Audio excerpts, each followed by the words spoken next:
Hari Om, friends. An interesting aspect on literature. I got to thank my Guru Swami Parthasarathi for kindling that interest in literature in me.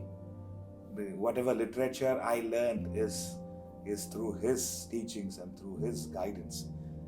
One of the famous works of Shakespeare is Hamlet. In Hamlet, a famous message is to be or not to be.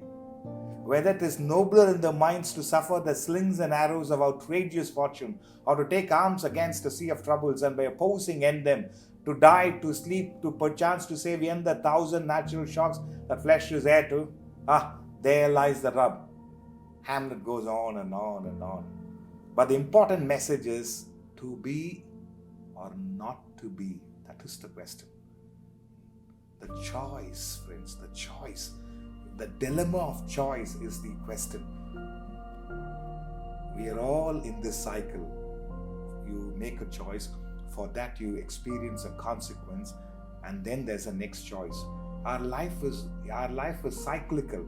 Choice for which you face a consequence, and then the next better choice.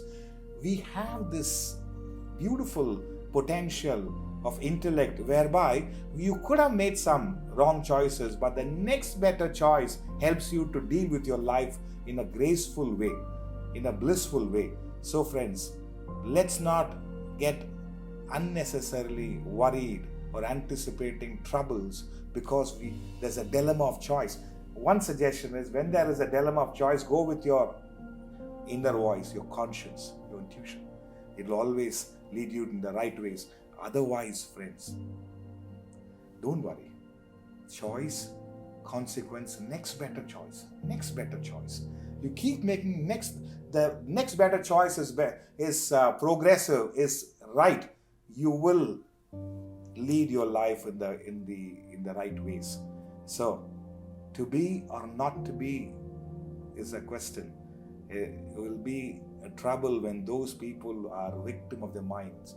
But when you start using your intellect, when you make proper choices, either you are using your clarity of thinking, or you take the guidance of a higher intellect, whereby they help you guide in the ways you have to take the choices. So once you do that, friends, I can tell you, life will be beautiful. You are able to deal with the flow of life in the best possible way. So let's not face this dilemma to be or not to be. Let's use our potential of intellect, of our mind as well, in making proper, progressive, efficient choices in life. Let's live by choice, not by chance. Best wishes to all. Hari Om, friends.